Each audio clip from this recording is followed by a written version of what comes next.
అన్న ఎట్లా ఉంది మీకు ఇంత పెద్ద కంపెనీ రాబోతా ఉంది మీ చుట్టుపక్కల ఉన్నటువంటి నిరుద్యోగ యువత అందరికీ కూడా వాళ్ళ భవిష్యత్తు మారబోతా ఉంది ఉద్యోగాల కల్పన రాబోతా ఉంది 70,000 కోట్ల పెట్టుబడితో ఇంత పెద్ద కంపెనీ ఇక్కడ రాబోతా ఉంది మీ ప్రాంతానికి ఎలా ఉంది ఈ ప్రాంతవాసిగా ఈ ప్రాంతవాసిగా ఈ ఈ కంపెనీ రావడం అయితే మేము చాలా సంతోషపడుతున్నాం.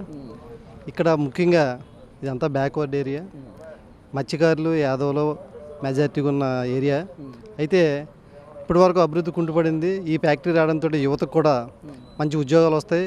అలాగే ఎవరైతే లేబర్ ఉన్నారో వాళ్ళు కూడా మంచి పనులు దొరుకుతాయి, ఆర్థికంగా కూడా అభివృద్ధి చెందుతారని చెప్పేసి ఇది వచ్చినందుకు మేము చాలా సంతోషిస్తున్నాం. అంటే కొన్ని లక్షల ఉద్యోగాల కల్పన జరగబోతా ఉంది ఇక్కడ. ఇప్పటి వరకు చదువుకున్నటువంటి వారు కానివ్వండి, రాబోయే రోజుల్లో చదువుకునే వారికి కానివ్వండి, ఇది ఒక స్ఫూర్తిదాయకంగా ఉండబోతుంది. ఇది వారికి ఒక నమ్మకం ఉండబోతుంది, మేము ఉద్యోగాలు ఎక్కడే తీసుకోవచ్చు అని చెప్పి. అలాంటి నమ్మకాన్ని ఇచ్చినటువంటి కూటమి ప్రభుత్వం దేశంలో ఉన్నటువంటి మిగతా రాష్ట్రాల్లో కాకుండా ఆంధ్రప్రదేశ్కి రావాలి అని చెప్పి పట్టుబట్టి తీసుకొచ్చినట్టు కూటమి ప్రభుత్వం పనితీరు ఎలా ఉందనుకోవచ్చు? ముందుగా కూటమి ప్రభుత్వానికి మేము ధన్యవాదాలు తెలియజేస్తున్నాం.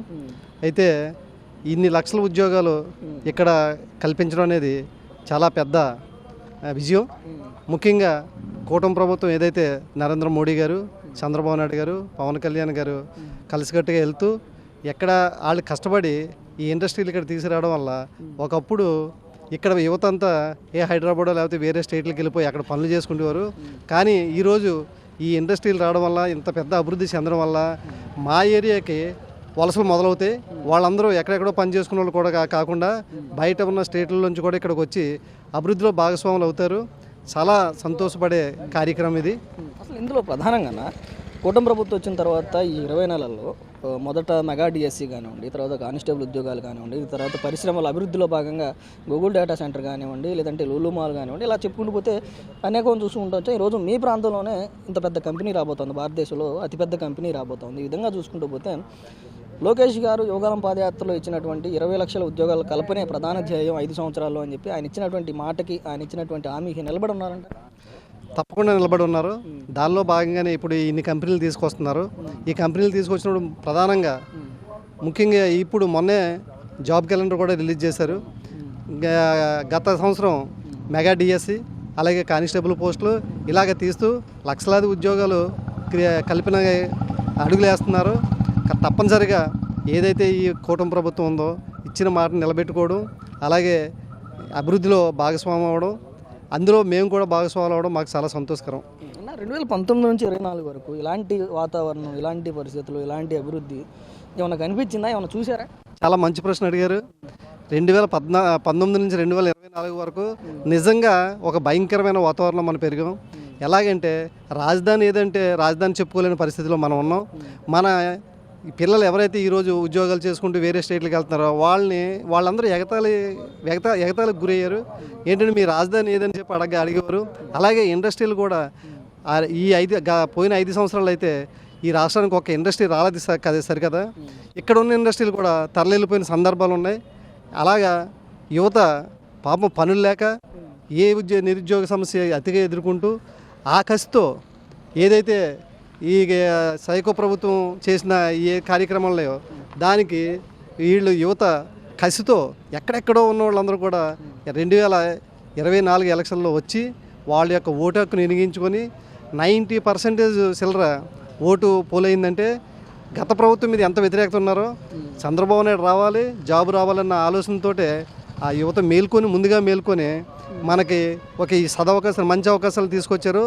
ఆ సదవకాశాలే ఈరోజు ఏదైతే ఆర్సిలర్స్ నిప్పన్ మెటల్ స్టీల్ ప్లాంట్ ఏదైతే ఉందో అది ఈ అనకాపల్లి జిల్లాకే వరం కాదు, ఆంధ్రప్రదేశ్ భవిష్యత్తుకి ఇది ఒక గొప్ప వరం అని నేను తెలియజేస్తున్నాను. అన్న ఎట్లా అనిపిస్తూ ఉంది ఇంత పెద్ద కంపెనీ మీ ప్రాంతానికి వస్తూ ఉంది, కొన్ని వేల ఉద్యోగాలు, లక్షల ఉద్యోగాలు, వేల కుటుంబాలు బాగుపడిపోతూ ఉన్నాయి, 77,000 కోట్లతో పెట్టుబడి పెట్టబోతూ ఉన్నారు, మీ ప్రాంతం అభివృద్ధి జరగబోతూ ఉంది, ఎలా అనిపిస్తూ ఉంది?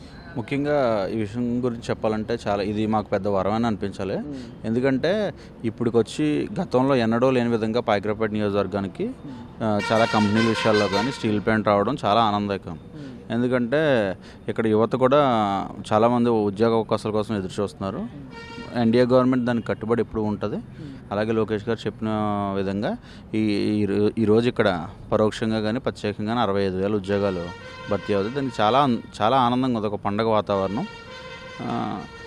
ఇదైతే ఒక మిరాకిల్ అని అనుకోవాలి. మరి అలాంటి సందర్భాన్ని అంటే అలాంటి అభివృద్ధిని ఏదైతే మీరు అన్నట్లుగా 65,000 70,000 ఉద్యోగాలు ఇక్కడ రాబోతూ ఉన్నాయి, కొన్ని వందల కుటుంబాలు వేల కుటుంబాలు బాగుపడిపోతూ ఉన్నాయి, నిరుద్యోగుల జీవితాలు మారిపోతూ ఉన్నాయి. అలాంటి పరిస్థితిని ఆహ్వానించకపోగా దీన్ని అడ్డుకునేటువంటి ప్రయత్నం, ధర్నాలని చెప్పి రాస్తారోకులు అని చెప్పి కొంతమంది ప్రజలను రెచ్చగొట్టేటువంటి ప్రయత్నం, దీన్ని ఎలా చూడొచ్చు అంటారు?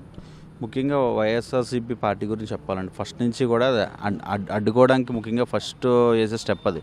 గత ప్రభుత్వంలో ప్రజావేదిక కూల్చిన దగ్గర నుంచి కూడా జగన్మోహన్ రెడ్డి దేనైనా అడ్డుకోవడమే కానీ ఏ ఒక్క మైలురాయిని కాదు కదా, ఏది ఒక్క ఇంచు ఇటుకు కూడా కదపలేదు. దానికి ఇంకా పార్టీ గురించి చెప్పినా అనవసరం అనిపిస్తుంది మాకు. ఎందుకంటే ఇంకా ఇక్కడ లాస్ట్ టైము 3 times ఎమ్మెల్యే చేశారు. ఈ రోజుకి వచ్చి ఒక్క తట్ట మట్టి వేయలేదు, ఒక ఇటుకు కూడా పేర్చలేదు. ఇంక వాళ్ళు అడ్డుకోకపోతే ఇంకేం చేస్తారు? అసలు ఏంటి ప్రధానంగా లోకేష్ గారి పనితీరు, అందులో 20 లక్షల ఉద్యోగాల కల్పనే ప్రధాన ధ్యేయం మాది అని చెప్పి మొదటి నుంచి కూడా ఆయన మాట్లాడినటువంటి పరిస్థితి, యువగలం పాదయాత్ర పేరుతో యువతనందరూ కూడా ఆకట్టుకున్నటువంటి పరిస్థితి.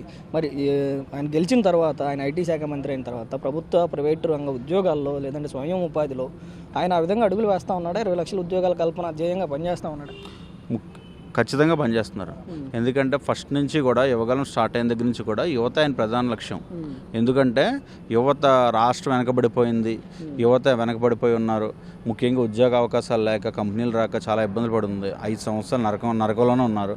వీటన్నిటిని మనం చేజేసుకొని వెళ్ళాలి అంటే ఖచ్చితంగా మనం గట్టిగా యువత పక్కన నిలబడాలనే కాన్సెప్ట్తోనే ఆయన ఈ కంపెనీలు తీసుకురావడం, ఉద్యోగాల విషయంలో కానీ, అలాగే యువతని రాజకీయంగా కూడా ఆయన చాలా గట్టిగా ఇది చేశారు.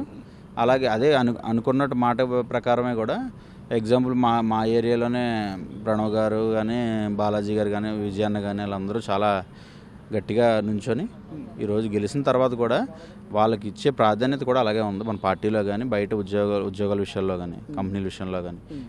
లోకేష్ అన్న ఈసారే కాదు, నెక్స్ట్ టైం గెలిచినప్పుడు కూడా దీనికి రెట్టింపుతో కూడా పనిచేస్తాడు. మరి ఇలాంటి పరిస్థితులు గతంలో ఎప్పుడైనా అంటే 2019 నుంచి 2024 వరకు వైసీపీ హయాంలో ఇలాంటి అభివృద్ధి పనులకు కానివ్వండి, లేదంటే ప్రభుత్వ ప్రైవేట్ రంగాల ఉద్యోగ కల్పనకు కానివ్వండి, గత ప్రభుత్వం తీసుకున్నటువంటి చర్యలు, గత ప్రభుత్వం తీసుకున్నటువంటి నిర్ణయాలు ఏవైనా ఉన్నాయా మీకు బాగా నచ్చి? బోల్డ్ నిర్ణయాలు ఉన్నాయండి, కానీ ఒక్కటి కూడా అమలు చేయలేదు కదా వాళ్ళు. ఒక్కటి బోల్డ్ చెప్పారు చెప్పడం అయితే. ప్రతి ఒక్కరికి ఇంటింటికి ఉద్యోగం అన్నాడు, ఇంటింటికి ప్రభుత్వ ఉద్యోగం అన్నాడు. 5,000 రూపాయలు ఏదో పేటీఎం మనం ఏదో చేస్తాం కదా, పేటీఎం చేసినట్టే అదేదో వాలంటీర్ ఉద్యోగాలు ఇచ్చేసి దీన్నే ఉద్యోగాలుగా అనుకొని జనాలకి ఏదో పప్పు బేలాలు ఇచ్చినట్టుగా ఇచ్చారు. ఆ మాదిరిగానే జనాలు కూడా అదే రకంగా బుద్ధి చెప్పారు.